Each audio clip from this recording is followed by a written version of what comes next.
Guys welcome to my YouTube channel. നമ്മുടെ ധനുഷിന്റെ പുതിയ പടമായ കാര എന്ന് പറയുന്ന പടത്തിന്റെ ക്യാരക്ടർ റിവീലിംഗ് വീഡിയോ ഇറങ്ങിയിട്ടുണ്ട്. നമുക്ക് അത് കണ്ടിട്ട് റിയാക്ഷൻ ചെയ്യാം. ആൻഡ് ഈ പടത്തിന്റെ ഒരു പ്രത്യേകത, നമ്മുടെ ഡയറക്ടർ പോർത്തുൽ എന്ന് പറയുന്ന പടത്തിന്റെ ഡയറക്ടറാണ്. പോർത്തുലെല്ലാം കിട്ടില്ല പടമാണ്. കാണാത്തവർ എന്തായാലും കാണണം. നമുക്ക് എന്തായാലും ട്രെയിലർ റിയാക്ഷൻ ചെയ്യാം.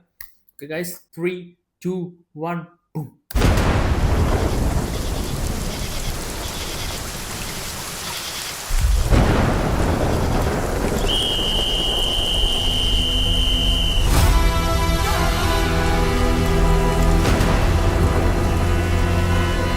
పైరో కలయో పావమో పుణ్యమో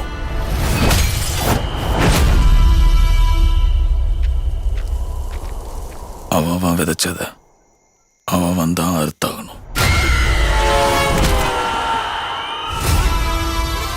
நான் விதைச்சத அறுவடை பண்ற நேரம் வந்துருச்சு.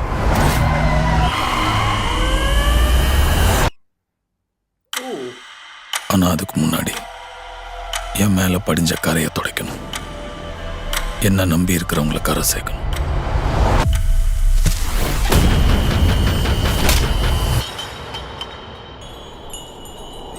என் பேரு கரசாமி.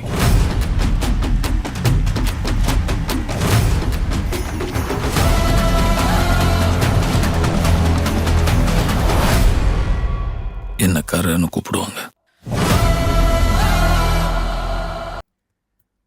ധനുഷ് ഇങ്ങനത്തെ പടങ്ങളാണ് ചെയ്യേണ്ടത്. അസുരനും കർണനും പോലത്തെ, അല്ലാണ്ട് ഇഡലിക്കട, പുള്ളിക്കാരൻ 50ാമത്തെ പടമായ റായൻ. ഓ മാൻ, വെറുത്തുപോയി ഞാൻ. I think Dhanush is coming back man. ഇതിലെ മ്യൂസിക്കും കിട്ടില്ല. ജി വി പ്രകാശ് കിട്ടില്ല. ബാക്ക്ഗ്രൗണ്ട് സ്കോർ എനിക്ക് ഭയങ്കര ഇഷ്ടപ്പെട്ടു. ട്രെയിലർ കട്ടും അടിപൊളിയുണ്ട്. ഐ മീൻ വീഡിയോ കട്ട് അടിപൊളിയായിട്ടുണ്ട്. ഭയങ്കര ഹൈ തീർന്നു, പെട്ടെന്ന് സൈലന്റ് ആവുന്നു, ഹൈ തീർന്നു, സൈലന്റ് ആവുന്നു. ആ ഒരു സംഭവം എനിക്ക് ഭയങ്കര ഇഷ്ടപ്പെട്ടു. ആൻഡ് ഈ പടമെങ്കിലും അടിച്ച് പൊളിക്കട്ടെ ഞാൻ ആഗ്രഹിക്കുകയാണ്. കാരണം ധനുഷിനൊക്കെ നല്ലതായിട്ട് ഇത് കണ്ടിട്ട് കുറെ കാലമായി.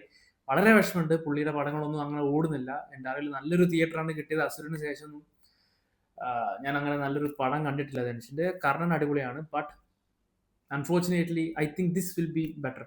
ഈ പടം അടിപൊളിയാവാൻ പ്രാർത്ഥിക്കുകയാണ്. സോ നമുക്ക് വീഡിയോ കണ്ടിട്ട് നിങ്ങൾക്ക് എന്താണ് തോന്നുന്നത്? നിങ്ങളുടെ വലിയൊരു അഭിപ്രായം താഴെ കമന്റ് ചെയ്യുക. അടുത്ത വീഡിയോ കാണുന്നവരെ എല്ലാവർക്കും ബൈ.